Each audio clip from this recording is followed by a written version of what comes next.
আজকে আমরা পীর আউলিয়াদের সাথে ঘটে যাওয়া জিনের সাথে সাক্ষাতের বেশ কয়েকটি সত্য ঘটনা আপনাদের সামনে তুলে ধরব। প্রথমেই যে ঘটনাটি সেটি হলো জিন মহিলার উপদেশ।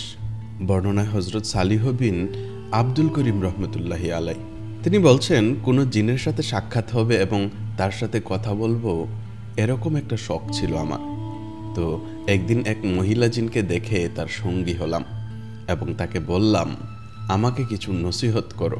সে বলল, লেখো, গাজালাহ বলেছে, যাবতীয় কাজের মধ্যে সেরা কাজ হলো আল্লাহর ধ্যানে মশগুল হওয়া এবং এক মুহূর্ত অমনোযোগী না হওয়া। যদি সেই মুহূর্ত চলে যায় তবে তা আর কখনো ফিরে আসে না। সে আরো বলল, তোমরা নিজেদের ঘর বাড়িকে কোরআনের সম্পদে পরিণত করো, কেননা যে ঘরে কোরআন তেলাওয়াত করা হয় সে ঘরে মঙ্গল বাড়তে থাকে এবং তাতে মুমিন জিনরা বাস করে। আর কোনো বাড়িতে কোরআন পাঠ না করা হলে সেই বাড়ি তা বাসিন্দাদের জন্য ভয়ের কারণ হয়ে দাঁড়ায়। সে বাড়ির মঙ্গল কমে যায় এবং কাফির জিনরা তাতে বাসা বাঁধে। উল্লেখ্য যে উপরোক্ত হাদিসের পর আল্লামা জালালউদ্দিন সুয়ুত্তি রহমতুল্লাহি আলাই এমন কিছু কবিতা উল্লেখ করেছেন যেগুলো জিনিরা অদৃশ্য থেকে আবৃত্তি করত।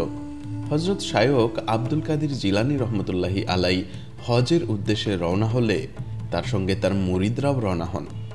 সেই সফরে তারা যখনই কোনো মঞ্জিলে যাত্রা বিরতি দিতেন, তাদের কাছে সাদা পোশাক পরিহিত এক যুবক হাজির হতো, কিন্তু সে তাদের সাথে কোনো কিছুই খাওয়া দাওয়া করতো না।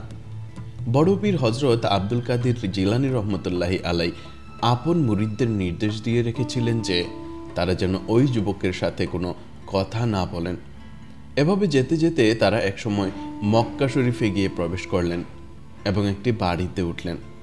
কিন্তু তারা যখন বাড়ি থেকে বের হয়ে যেতেন সেই সময় যুবকটি ঠুকতো এবং তারা বাড়িতে ঢোকার সময় যুবকটি বের হয়ে যেত। একবার সবাই বের হয়ে গিয়েছিলেন, কিন্তু একজন তখনও থেকে গিয়েছিলেন পায়খানায়। সেই সময় সেই যুবক জিনটি প্রবেশ করে। তখন তাকে কেউ দেখতে পায়নি। সে ঘরে ঢুকে একটা থলি খুলে গোবর নাদি বের করে খেতে শুরু করে। সে সময় পায়খানা থেকে যাওয়া মুরিদ ওই ঘরে প্রবেশ করে। তিনি সেই জিনকে দেখতে পান। তখন জিনটি সেখান থেকে চলে যায় এবং এরপর কখনো আর তাদের কাছে আসেনি।